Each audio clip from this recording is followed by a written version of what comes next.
agora, para falar sobre economia, o real tem sofrido uma série de desvalorizações neste ano. As perdas podem chegar a 11%. A moeda brasileira tem perdido valor até frente ao peso argentino. Uma série de fatores tem contribuído para essa queda.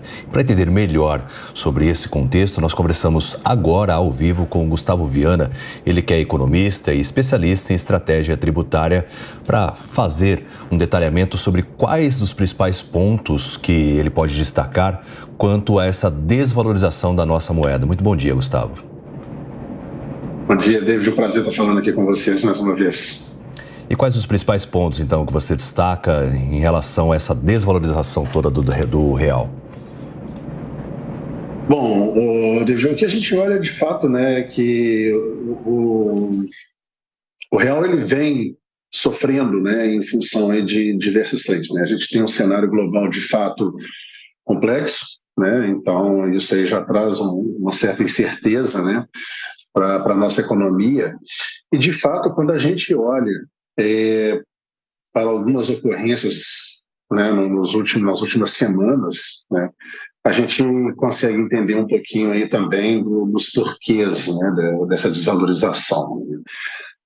A gente vem tendo aí, né, o próprio ministro Fernando Haddad, nas últimas semanas, tendo indícios aí junto com o próprio presidente Lula de que possa haver, né, talvez uma necessidade de um gasto superior àquele teto, né? Então isso, numa reunião junto com bancos, foi uma fala que preocupou o mercado, né? Então isso trouxe um pouco de instabilidade, né? A gente vem olhando também, né, a própria manutenção, né, na última reunião do Copom, da taxa de juros a 10,5%, justamente no movimento de freio, né, dessa queda da taxa, no sentido justamente de tentar, né, frear um pouco também a saída do dólar, né, do país. E, de fato, a gente vem tendo uma pressão inflacionária, né? A gente tem 5 semanas seguidas aí de expectativa de alta da inflação, né, para os próximos anos, né? A gente teve aí uma inflação acumulada em maio de 3,93%, enquanto o nosso centro da meta é 3%. Então, para tudo isso, né, a gente vem tendo aí um pouquinho de mais cautela e, de fato, né, a gente precisa aí de um cenário econômico / político aí um pouco mais saudável aí para que a gente possa ter um pouquinho mais de estabilidade da nossa moeda, né? Gustavo, muito bom dia para você, obrigada por nos atender nessa manhã. Na sua visão, a gente teve de fato um começo de ano mais positivo, mais otimista, mas isso foi se revertendo, né? O cenário de muita instabilidade, a alta do dólar, né? Foram, se não me engano, 3 semanas aí de alta do dólar. Na sexta-feira última, né? Ele deu uma pequena queda, assim, bem leve, entre muitas aspas, né?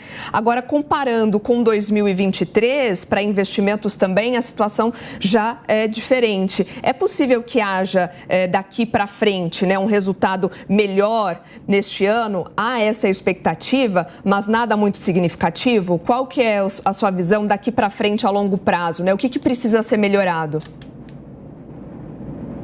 Veja bem, Soraya, é pertinente sua pergunta. O que a gente tem que olhar é o seguinte, né? A gente está num momento em que as grandes indústrias presentes no Brasil têm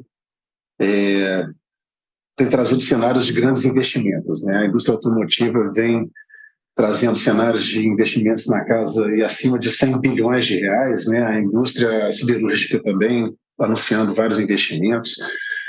O que de fato acontece, né, é que se a gente não tiver um cenário propício, né, a um câmbio mais saudável, né, para que isso ocorra, talvez o ritmo com que isso ocorra possa ser prejudicado, né? A gente ainda tem uma taxa de juros muito elevada, o que prejudica os investimentos em capital direto, né, no nosso país, em bens de capital, efetivamente, que é o que a gente precisa, né, geração de emprego, geração de renda, então isso afeta diretamente.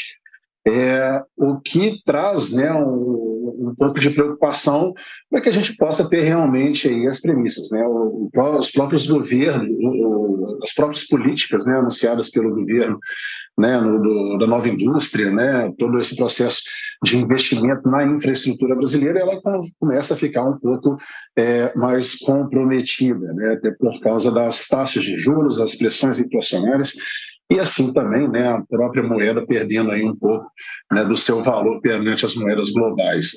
Então, sim, a gente precisa de algumas ações, né, de política monetária, né? Existe uma própria pressão do próprio governo em cima do Banco Central, né, para que essa taxa de juros venha com uma queda um pouco mais acentuada, um pouco mais acelerada, né? Mas a gente viu que na última reunião do próprio Copom, né, foi uma votação unânime, né? Inclusive o Galípolo, né, que era um dos nomes aí citados pelo próprio governo, né, veio alinhado com essa manutenção. Então, sim, de fato, a gente vai ter que ter aí um pouquinho mais de austeridade fiscal para que a gente possa ter um cenário mais positivo nesse contexto, tá, Soraya? Bom, é isso. Nós conversamos com o Gustavo Viana, economista, especialista em estratégia tributária, a quem eu agradeço demais por ter nos atendido neste domingo aqui no Jornal da Manhã. Muito obrigado a vocês e um excelente domingo para vocês também. Até logo.